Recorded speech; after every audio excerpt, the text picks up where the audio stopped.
आज हम लोग इस पार्ट में बोन्स के बारे में एक एक करके सारे बोन्स के बारे में देखेंगे। Facial bones and auditory ossicles, सारे बोन्स के बारे में हम लोग देखेंगे।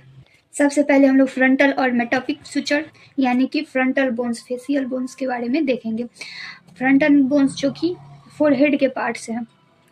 This suture between the frontal bones that usually disappears by age. Frontal bones के बीच में मेटोपिक सुचर प्रेजेंट होता है जो कि बच्चों में ही प्रेजेंट होता है। बच्चे धीरे धीरे जैसे ही बड़े होते हैं उनमें मेटोपिक सुचर्स डिसअपियर होने लगती है। Supra orbital margin edge of the frontal part that form the superior border of the orbit. Supra orbital form a notch opening और notch in the middle of the supra orbital margin. Orbital part जो कि orbit का रूप बनाता है। Lacrimal fossa depression on the inferior surface of the orbit part that accommodates the lacrimal glands. Lacrimal glands के एक part है lacrimal fossa जो कि इंफीरियर सरफेस पे होता है। हम लोगों ने फ्रंटल बोन देखा, अब पैराइटल बोन देखेंगे। Parietal bone, this bones contribute to the superior और and lateral surface of the cranium. यानी कि पैराइटल बोन जो कि सुपीरियर और लेटरल सरफेस क्रेनियम के सुपीरियर और लेटरल सरफेस पर पैराइटल बोन्स प्रेजेंट होते हैं। These are paired bones with the right and left parietal bones joining together at the top of the skull. Skull के top पे सबसे ऊपर पैराइटल बोन प्रेजेंट होता है जो कि जस्ट फ्रंटल के पीछे होता है और ये ज्वाइन में होता है, ये पेयर में होता है। दो बोन्स इसके प्रेजेंट होते हैं। Each parietal bone is also bounded anteriorly by the frontal bone, inferiorly by the temporal bone and posteriorly by the occipital bone. प्रत्येक पैराइटल बोन जो कि फ्रंटल बोन के पीछे होता है, टेम्पोरल बोन के आगे होता है, इंफीरियर होता है और ओसिपिटल बोन के पोस्टीरियर में प्रेजेंट होता है पैराइटल बोन्स। अब हम लोग टेम्पोरल बोन देखेंगे। Temporal bone contribute to the lateral and inferior wall of the cranium.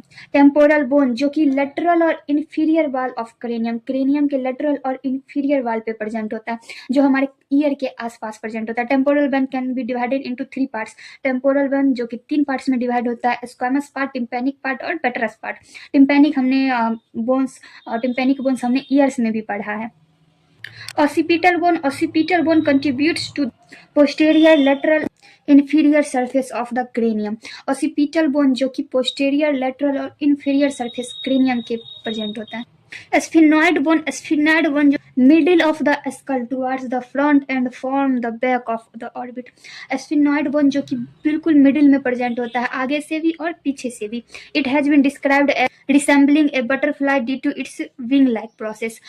ये जो कि स्फिनॉइड बोन जो कि एक बटरफ्लाई शेप का होता है, विंग लाइक, बटरफ्लाई के इसमें विंग्स प्रेजेंट होते हैं, इसलिए। Sphenoid bone is divided into several parts. इसके बहुत सारे पार्ट्स में डिवाइड किए जाते हैं, जैसे कि the body of the bone, two greater wings, two lesser wings, the pterygoid process. ठीक है, इसको 4 बोन्स में इसको डिवाइड किया गया। In the body of sphenoid bone a depression is present is known as sella turcica. Sphenoid bone में एक depression यानी कि एक छोटा सा गड्ढा प्रेजेंट होता है जिसको हम लोग सिलेक्ट्यूरेशिया कहते हैं।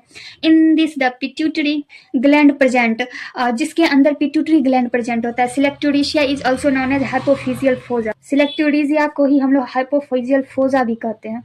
अब देखते हैं ethmoid bone. Ethmoid bone is an interior cranial bone located between the eyes. Ethmoid bone is an interior cranial bone located between the eyes. Ethmoid bone जो कि आइज के बीच में प्रेजेंट होता है। It's contribute to the medial wall of the orbit, nasal cavity and nasal septum. Ethmoid bone जो कि orbit, nasal cavity और नेजल सेप्टम के मीडियल वाल यानी बीच के वाल में प्रेजेंट होता है। अब हम लोग देखते हैं फेशियल बोन। ये सब था क्रेनियल बोन का पार्ट, अब हम लोग फेशियल बोन्स का पार्ट देखते हैं। सबसे फर्स्ट आता है जाइगोमेटिक जो कि 2 प्रेजेंट होता है। It is also known as malar bone और चिक बोन। इसको हम लोग मेलर बोन भी और चिक बोन भी कहते हैं। गाल, the right and left zygomatic bone forms the lower and outer edge of each orbital cavity and them part of each zygomatic nearest the zygomatic bone का lower और outer edge जो होता है वो orbital cavity बनाता है and वो आंख के बिल्कुल नजदीक प्रेजेंट होता है। The part of maxilla which joins the zygomatic bone form zygomatic process। जो पार्ट मैक्सिला का वो पार्ट ज्वाइंट जहाँ पे zygomatic bone ज्वाइंट होता है उसको zygomatic process कहते हैं।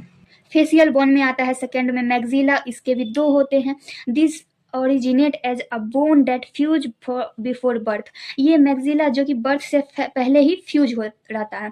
The maxilla form the upper jaw and the interior part of roof of mouth. Maxilla जो कि अपर जॉ और इंटीरियर पार्ट में माउथ का रूफ बनाता है, माउथ के अपर जॉ बनाते हैं. मैंडिबल इसके भी दो होते हैं. The horse shoe shape forming the lower jaw. जो नीचे का जो जॉ होता है, जबड़ा होता है, वो हॉर्स शू शेप का होता है, यानी यू शेप का होता है. Mandible is the largest, strongest and lower bone in the face. Mandible जो कि largest, strongest and lower bone of the face, यानी फेस का लोअर बोन होता है. फेस का सबसे स्ट्रॉन्गेस्ट बोन जो कि मैंडिबल ही होता है. फोर्थ में आ गया नेजल बोन. नेजल बोन में भी दो बोन प्रेजेंट होता है. The nasal bone right and left are long thin piece of bone that forms the upper part of the nose. Nasal bone जो कि राइट में भी और लेफ्ट में भी thin piece of bone, bones का हड्डी का पीस, छोटा पतला सा पीस होता है जो कि अपर पार्ट ऑफ नोज बनाता है. The interior lower part of nasal septum is composed of cartilage. Nasal का जो लोअर पार्ट होता है, इंटीरियरली लोअर पार्ट, वो कार्टिलेज से बना होता है. अब हम लोग वूमर देखते हैं. वूमर जो कि एक थिन प्लेट फ्लैट बोन होता है that extend upward from the middle of the hard plate, जो कि बाहर निकल के हार्ड प्लेट के बीच में प्रेजेंट होता है. ये भी नोज में ही प्रेजेंट होता है. It is also the interior part of the nasal septum. ये नेजल सेप्टम का एक इंटीरियर पार्ट होता है.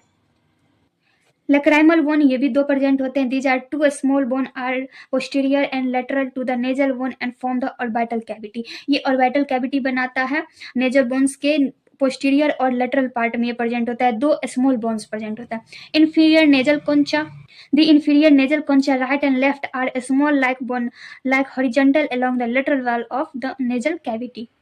Palatine bone ये भी दो प्रेजेंट होते हैं. These are two small L-shaped bone. The horizontal part articulate यानी meet to form posterior part of hard plate and the perpendicular part projected upward. Palatine bone जो कि L shape का होता है, दो होता है, छोटा होता है. इसका horizontal part जो होता है वो posterior part से मिलता है और एक hard plate बनाता है जो कि perpendicular की तरह दिखता है. फेसियल का लास्ट बोन होता है hyoid bone. This is an isolate U shaped bone lying in the soft tissue of the neck just above the larynx and below the mandible. ये लिरिंग्स से ऊपर और मैंडिबल से नीचे प्रेजेंट होता है. बिल्कुल सॉफ्ट टिश्यू लाइक स्ट्रक्चर होता है, नेक का होता है. इसको हाइवाइड बोन कहते हैं. अब इसके बाद आ जाता है हमारा बहुत सारा, ये सारा था फेसियल बोन्स का पार्ट, क्रेनियल बोन्स और फेसियल बोन्स का. अब आगे यहाँ से हम लोग देखेंगे वर्टिब्रा, कॉल्यूम, ऑडिटरी ऑसिकल्स और भी बहुत सारे बोन्स का टाइप.